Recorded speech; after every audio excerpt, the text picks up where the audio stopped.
Se você, irmão, não trouxe sua oferta, seu dízimo, e não está sem dinheiro, pode ladrar lá do QR Code ali que você vai escanear, vai dar lá na página da igreja, só você abrir seu aplicativo aí e mandar a sua oferta, o seu dízimo, tá bom?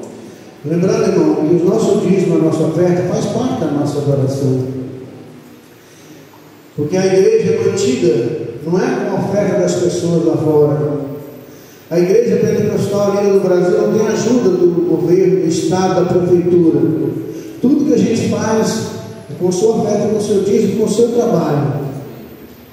Por exemplo, a última campanha que fizemos, nós pagamos algumas contas aqui através da campanha das igrejas. Então, irmãos, o seu dízimo, a sua oferta faz parte da sua adoração.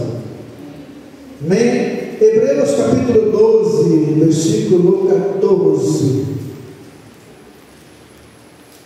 Hebreus capítulo 12, versículo 14. Segui a paz com todos e a santificação, sem a qual ninguém verá o Senhor. Mais uma vez, segui a paz com todos e a santificação, sem a qual ninguém verá o Senhor. Feche seus olhos por instantes, curva sua cabeça. Senhor nosso Deus e Pai, fala conosco, ó Deus, de uma maneira especial e poderosa. Dá instrução para a tua igreja hoje. Meu Deus, restaura a fé dessa irmã, desse irmão. Abençoa cada ofertante, dizimista. Abençoa a tua igreja, o teu povo. Aqueles que têm abençoado a tua igreja, o teu povo. Em nome de Jesus. Sentados, irmãos.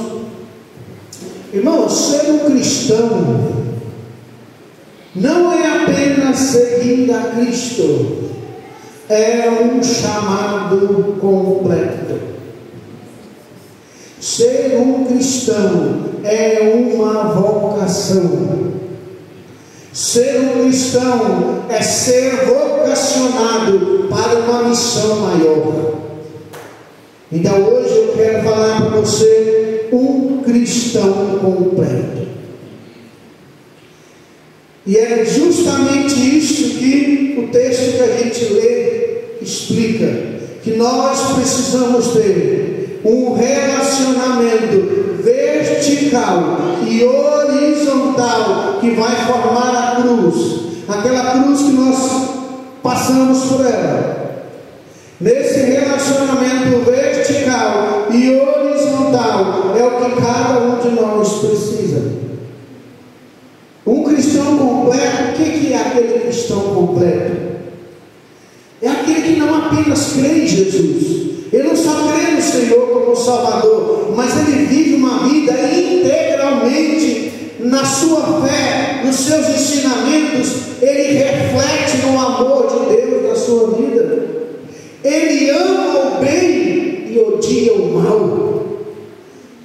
Ele ama o bem e odeia o mal. Ele ama o pecador, mas detesta o pecado. Ele serve ao próximo com alegria. Irmãos, amar a Deus, ser um cristão completo, é amar o próximo com alegria, sendo fiel em todas as áreas da sua vida. Quais são essas áreas? Família, trabalho e finanças, que eu vou falar mais lá na frente. Ele vai buscar uma vida de maturidade e de aperfeiçoamento através da leitura bíblica, da oração, da sua consagração. E tudo isso não é possível sem arrependimento.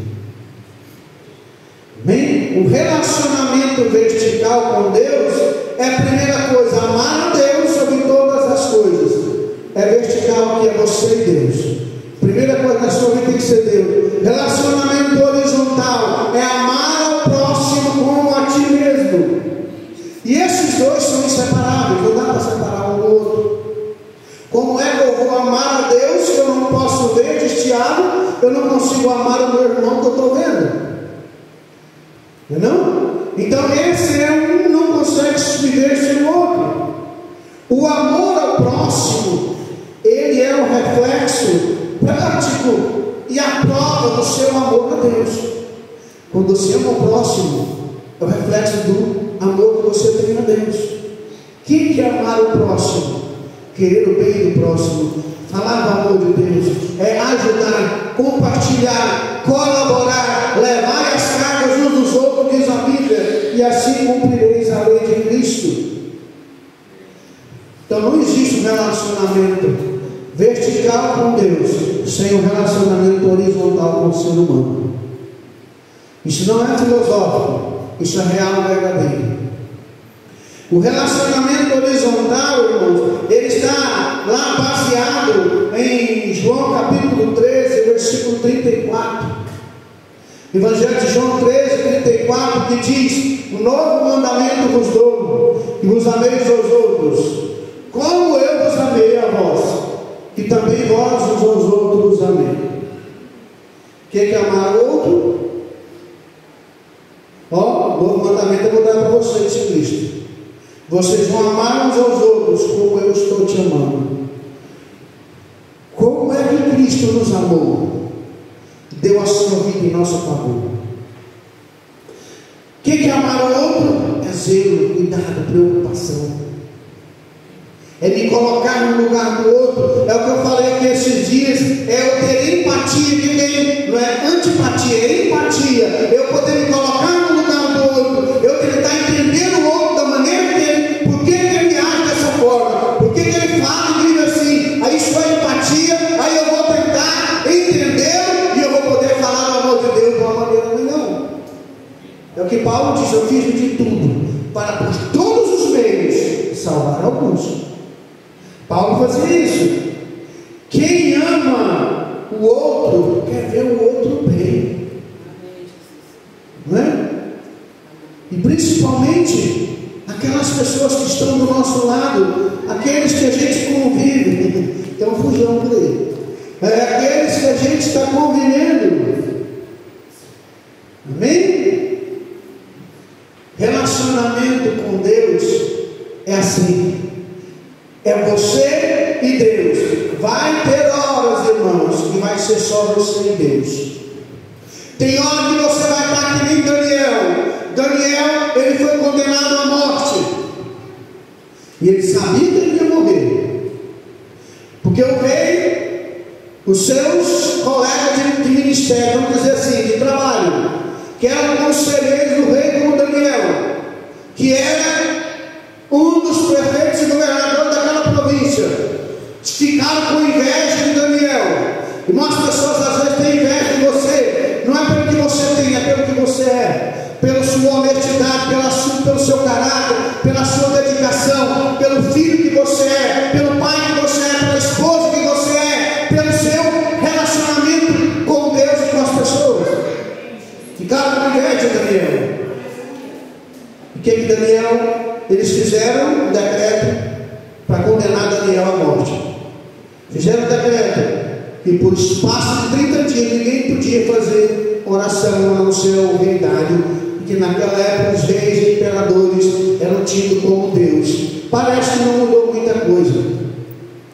Os nossos presidentes, os nossos ministros do STF estão agindo como Deus. Acham que são dono da verdade, quando na verdade são senhor do povo. É meu empregado e seu empregado. O presidente é seu empregado. O presidente do STF, o ministro, é meu empregado. Vive com o meu dinheiro e com o seu dinheiro.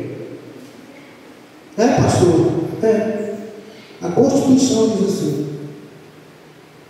Então, qual que é o representante maior? Os órgãos, presidentes, governadores, prefeitos e vereadores, eles recebem uma procuração minha e sua para representarmos quando a gente vota neles. O povo é a autoridade máxima da nação. Então, nesse relacionamento, ficaram com inveja de Daniel. Fizeram decreto para Daniel parar de orar. O diabo quer que você pare de orar, irmãos. O diabo quer que você pare de falar com Deus. O diabo não quer que você leia a Bíblia. É por isso que tem tanta gente que passa um mês sem ler a Bíblia. Porque você fala, abre a Bíblia, Deus fala com ele. Porque a oração é você falando com Deus. Ler a Bíblia é Deus falando com você.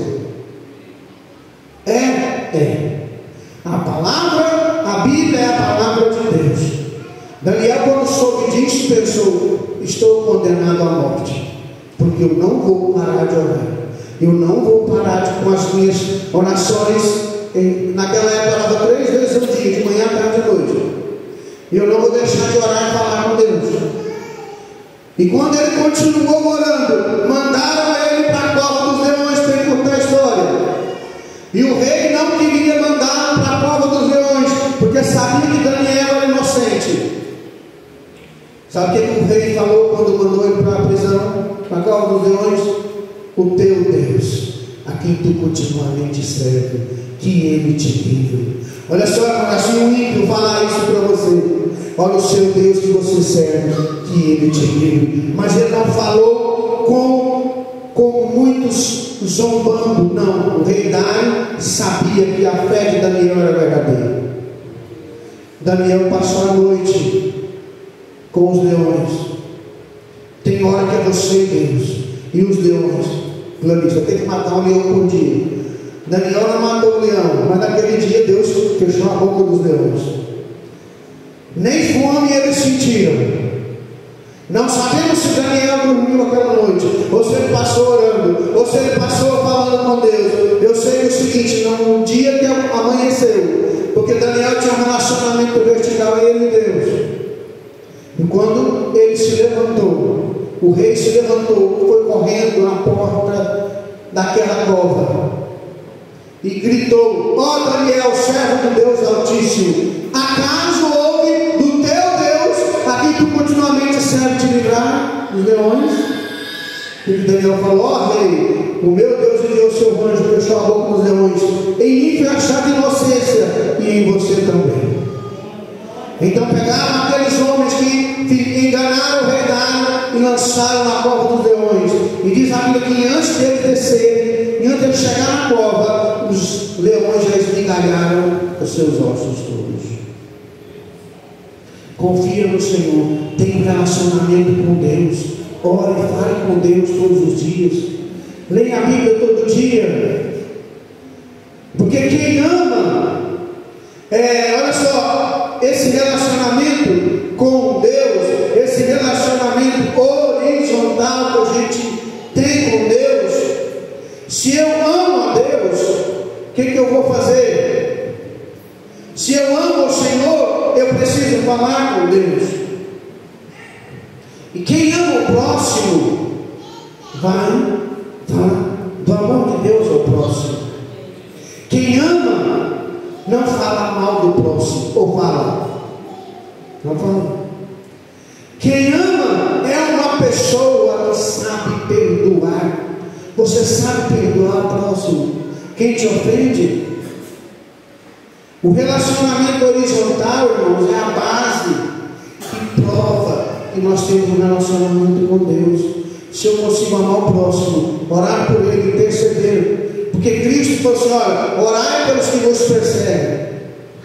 Eu preciso orar, interceder, abençoar e não amaldiçoar. Eu preciso aprender a fazer isso, porque no versículo 35 de João 13 tem a resposta que eu preciso. E nisto conhecerão todos que sois meus discípulos, se houver amor uns pelos outros. Porque quando você ama, você fala bem. Quando você ama, você cuida. Quando você ama, você trata bem. Por que que quando a pessoa está namorando, trata a namorada só, ele se preocupa até com o que ele vai falar, depois que casa quer falar tudo com rasteira, porque não tem amor, porque esqueceu. Você se casou, você não comprou um carro, você não comprou uma moto, você não comprou um bem material, você conquistou alguém. Mas para que essa pessoa continue te amando, você precisa dar amor todo dia. Porque o amor é uma planta que tem que ser regada com carinho e devoção. Você está cuidando do seu relacionamento com as pessoas, Você está amando as pessoas que estão do seu lado? Está sendo gentil e educado com as pessoas que estão do seu lado? Bom dia, boa tarde, Pai Senhor, como é que você está? Tudo bem? Você está fazendo isso? Se não, o seu relacionamento está fraco, está vago. Porque quando a gente está namorando, você lembra de tudo. Tudo que a namorada faz, tudo a gente lembra. Não é que a gente não esquece nada. Depois que casa, não lembra nem mais a data. Dia 30 de setembro agora fez 39 anos que eu estou namorando com a minha esposa. Dia 1º de dezembro faz 36 anos de casado. O que é um relacionamento vertical? Relacionamento de você e Deus. Falando de relacionamento horizontal entre um ser humano e o outro. Porque a base para mim amar a Deus, eu sei que primeiramente a Bíblia diz, né, em João 13, amar a Deus sobre todas as coisas é o próximo de ti mesmo. Mas como é que eu amo a Deus? Eu amo o próximo. Eu preciso ter foco, é uma conexão com Deus. Eu preciso ter conexão com Deus. Foi dito aqui hoje no começo do culto. Como é que você consegue vir à igreja durante muito tempo sem sentir a presença de Deus, sem ser tocado por Deus?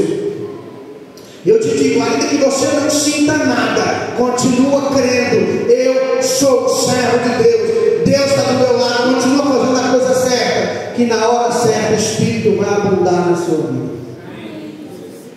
Você tem que ter foco, então. Lembra aquela história que eu contei ontem lá? Com os irmãos que estavam ali em Aurora, na igreja de Aurora 2. Você tem que ter foco. Professor Diácono Flecha chamou o aluno e falou assim: olha, e pegou uma rosa e colocou lá no galho da árvore, deu 100 passos para trás, e vendou os olhos, perguntou para o seu aluno: quantas vezes você já viu fazendo esse mesmo exercício? O aluno falou assim: eu já vi o senhor fazendo isso. Quantas vezes eu errei? Nunca. Eu já vi o senhor dar 300 passos para trás e acertar aquela rosa de primeira, sempre com os olhos abertos, nunca com os olhos vendados. Pois aquele professor tirou o seu arco, pegou a flecha e entesou o seu arco e atirou. Ele não acertou nem a árvore, aquele que acertava todo dia. O aluno falou assim: mas eu achei que você queria me dar uma lição de aprendizado, que eu sou de a lição mais importante da sua vida, que você vai guardar para toda a vida.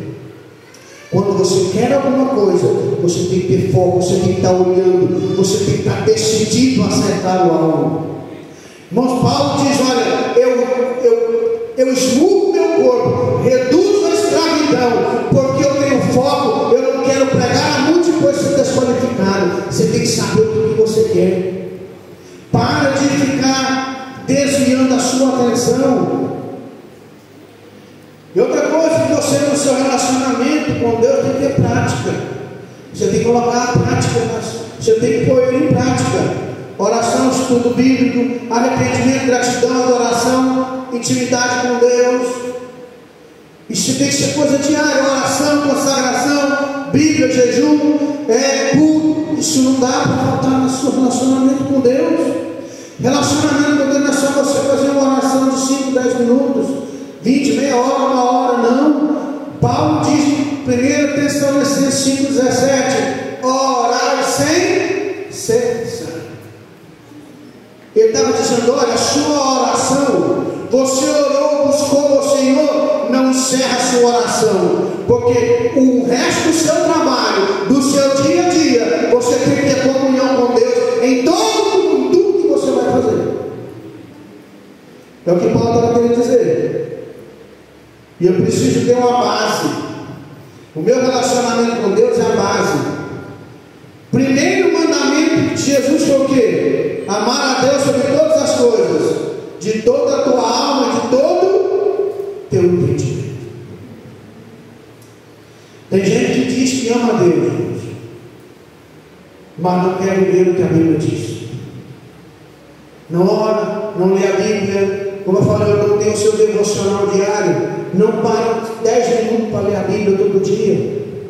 Não tem aquele tempinho quando ele vai para buscar o Senhor. Os tempos mudaram, irmãos. As coisas estão difíceis. O diabo está se aperfeiçoando cada vez mais na arte de enganar o crente.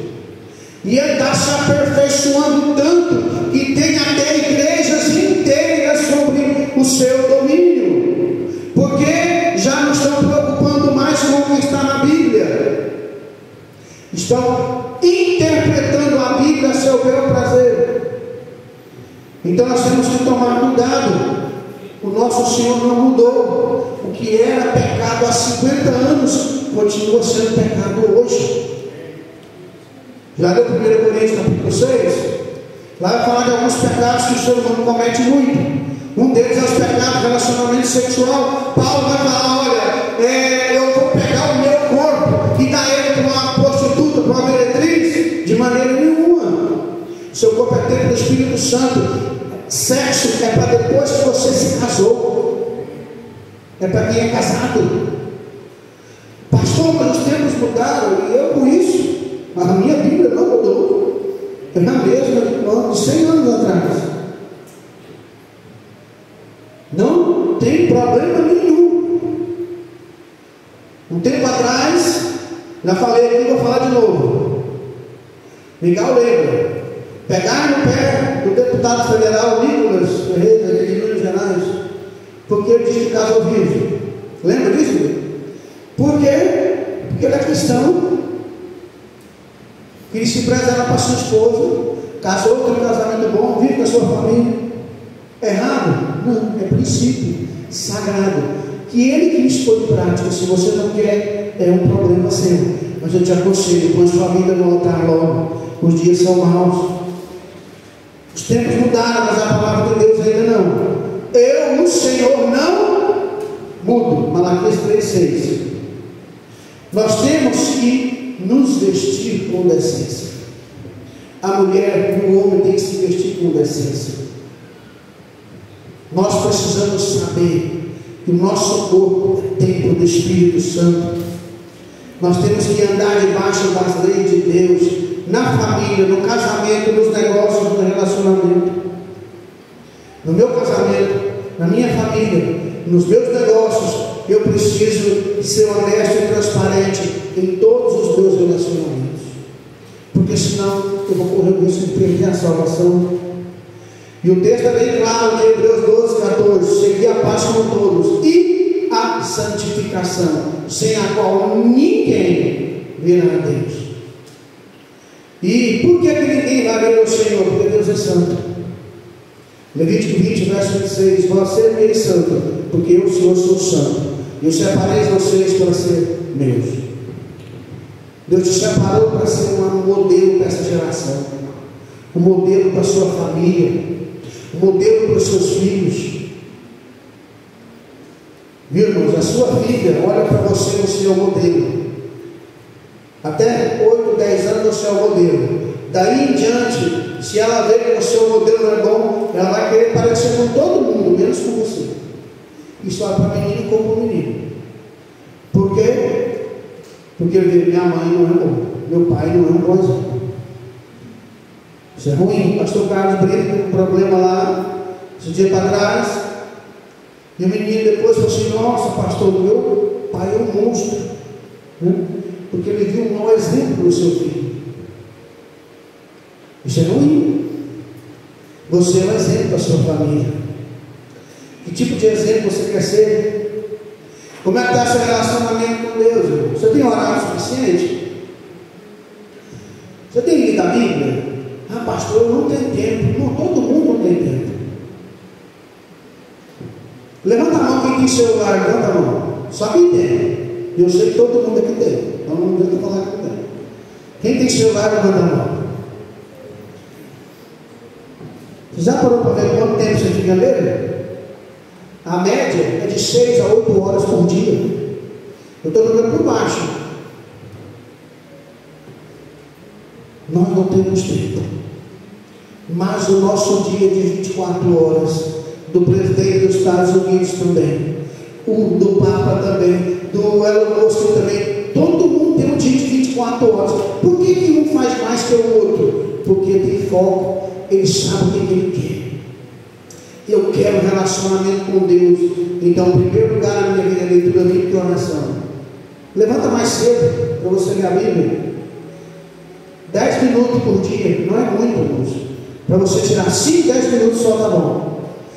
Se a sua vida não mudar e dentro de uma semana eu mudo o meu nome, se você estiver lendo a Bíblia todo dia, orando todo dia, no mesmo horário, no mesmo local, se não mudar, eu tenho certeza que Deus vai mudar a sua vida. Por quê? Porque Deus é justo.